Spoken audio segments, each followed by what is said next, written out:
சலங்கை ஒளி சீரியல் நாளைக்கான எபிசோட்ல என்ன நடக்க போகுதுன்னு ரொம்ப சூப்பரான ஒரு ப்ரோமோ ரிவ்யூ பார்க்கலாம் வாங்க. என்னோட ரிவ்யூ பிடிச்சிருந்தா லைக் பண்ணுங்க. ககனோட இந்த நிலைமையை பார்த்ததுமே செர்ரிக்கு பயங்கரமா வந்து கோவம் வருது. பூமி மேல அவ்வளோ ஒரு கோவம். செர்ரி நேரா ரொம்ப கோவமா வீட்டுக்கு போறாங்க. பூமியை ரூம்குள்ள கூட்டிட்டு போயிட்டு கதவை லாக் பண்ணிடுறாங்க. இன்னும் எத்தனை முறை என்னோட அண்ணாவை இப்படிலாம் நீ ஏமாத்த போற, இன்னைக்கு என்னோட அண்ணா எந்த நிலைமையில இருக்காருன்னு உனக்கு தெரியுமா அப்படின்னு ரொம்ப கோவமா வந்து பேசுறாங்க.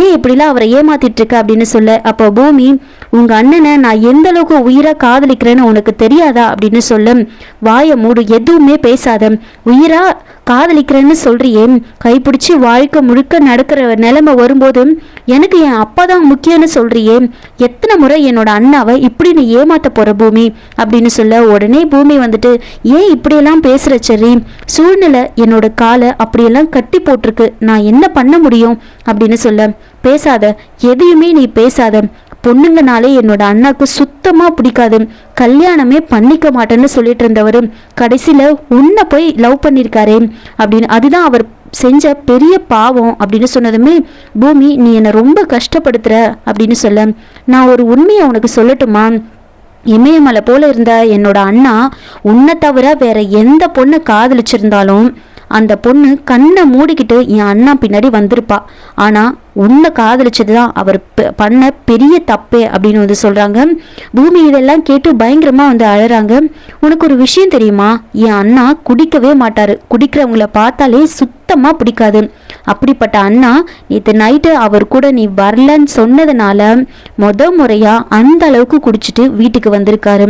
இன்னும் ஏன் இப்படிலாம் வந்து எத்தனை முறை இப்படியெல்லாம் நீ பண்ண போற, அவர் வந்துட்டு இப்படியே குடிச்சு குடிச்சு சாகணுமா, சாகிறதுக்காக தான் இப்படியெல்லாம் நீ பண்றியா, என் அண்ணா உன்னை காதலிச்சாரு தவிர அதை தவிர வேற என்ன தப்பு பண்ணாரு அப்படின்னு வந்து சொல்றாங்க. உன்னை போய் காதலிச்சானே அப்படின்னு வந்து ரொம்ப கோவமா வந்து பேசுறாங்க.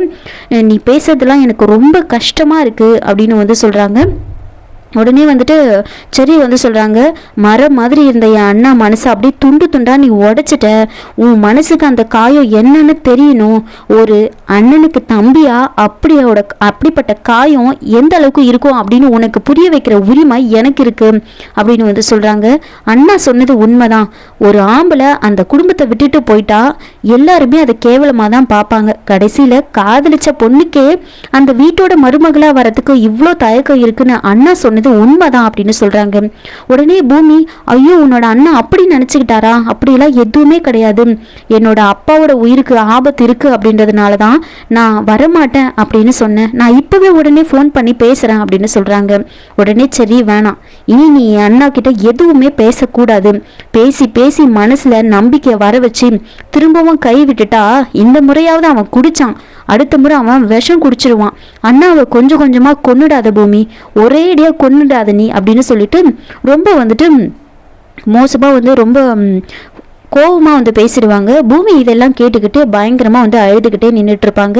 இன்னொரு பக்கம் வந்துட்டு ககன் குடிச்சதுனால ஒரு மாதிரி இருப்பார், அதனால லெமன் ஜூஸ் போட்டு பூரணி எடுத்துகிட்டு வராங்க. ககனுக்கும் வந்து கொடுக்குறாங்க, ஆனால் ககன் அதை வேண்டான்னு சொல்கிறாரு. அதுக்கப்புறம் ரொம்ப கம்பல் பண்ணதுனால அதை குடிச்சதுக்கப்புறமா கொஞ்ச நேரத்தில் அவருக்கு வாமிட் வந்துடும். அப்போ சாரதா அங்கே வராங்க, டாக்டரை வர வைக்கிறாங்க. நான் வந்து எதையும் ட்ரீட்மெண்ட்லாம் பண்ணிக்க மாட்டேன் அப்படின்னு சொல்ல சாரதா ககனை மிரட்டி அந்த ட்ரீட்மெண்ட்டை வந்து பண்ணிக்க சொல்லி சொல்கிறாங்க. ககனோட இந்த நிலைமையை பார்த்ததுமே வந்துட்டு சாரதாக்கு ஒரு மாதிரி ஆயிடுது. சாரதா என்ன பண்றாங்கன்னா வெளியில வந்து சரத்சந்திராவுக்கு வந்து கால் பண்ணுறாங்க. கால் பண்ணி நான் அவங்கள வந்து பார்த்து பேசணும் அப்படின்னு வந்து சொல்கிறாங்க. அவங்களும் சரின்னு சொல்கிறாங்க. சாரதா வந்து அங்கேருந்து நேராக வந்து சரத்சந்திராவோட வீட்டுக்கு தான் போகிறாங்க. அப்போ சரத்சந்திராவும் அபூர்வாவும் இருப்பாங்க. சாரதா நேராக போயிட்டு சரத்சந்திரா கிட்ட ககன் பூமியோட கல்யாணத்தை பற்றி தான் பேசுகிறாங்க.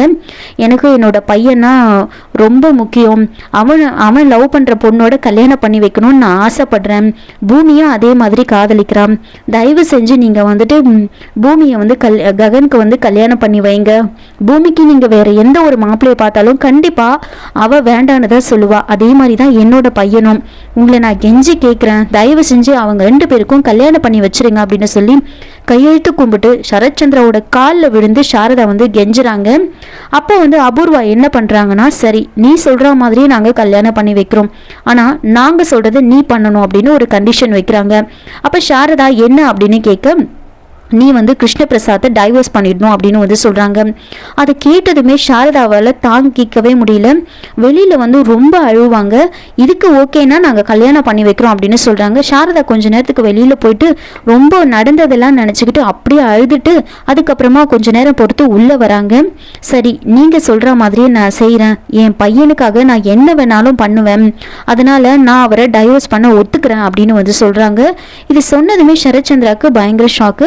அப்போது அவங்க 2 பேரும் வந்து என்ன சொல்கிறாங்கன்னா, நாங்கள் இப்படி ஒரு கண்டிஷனை வச்சுருக்கோம், இந்த கல்யாணத்துக்காக இந்த கண்டிஷனை வச்சுருக்கோம் அப்படின்னு நீ யாருக்கிட்டையும் சொல்லக்கூடாது அப்படின்னு வந்து சொல்கிறாங்க.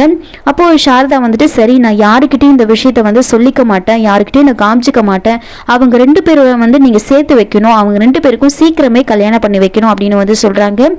அதுக்கப்புறமா சாரதா அதை கேட்டுட்டு அங்கேருந்து போயிடுவாங்க.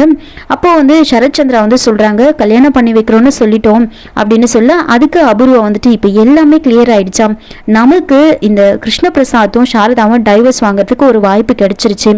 நீங்களும் வந்துட்டு பூமியை வந்து ககன் கிட்ட இருந்து பிரிக்கிறது கஷ்டமா இருக்கு அப்படின்னு சொன்னீங்க. அந்த பழி உங்க மேல விழுந்துரும்னு சொன்னீங்க. அதுவும் இப்போ இல்லாம போயிடும். எப்படியோ நீங்க கல்யாணத்துக்கு ஒத்துக்கிட்ட மாதிரி நடிங்க, மற்றதெல்லாம் நான் பார்த்துக்கிறேன் அப்படின்னு அபூர்வா வந்து சொல்றாங்க.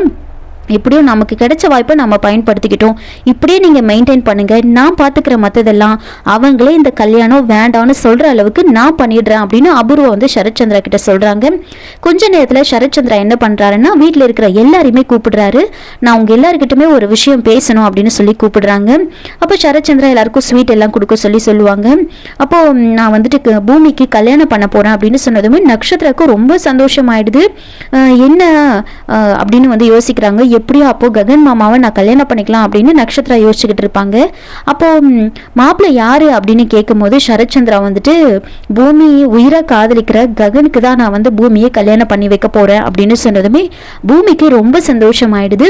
இதோட இந்த ப்ரோமோ வந்து முடிச்சிருக்காங்க. என்னோட ரிவ்யூ பிடிச்சிருந்தா லைக் பண்ணுங்க, மறக்காம சப்ஸ்கிரைப் பண்ணுங்க. தேங்க்யூ.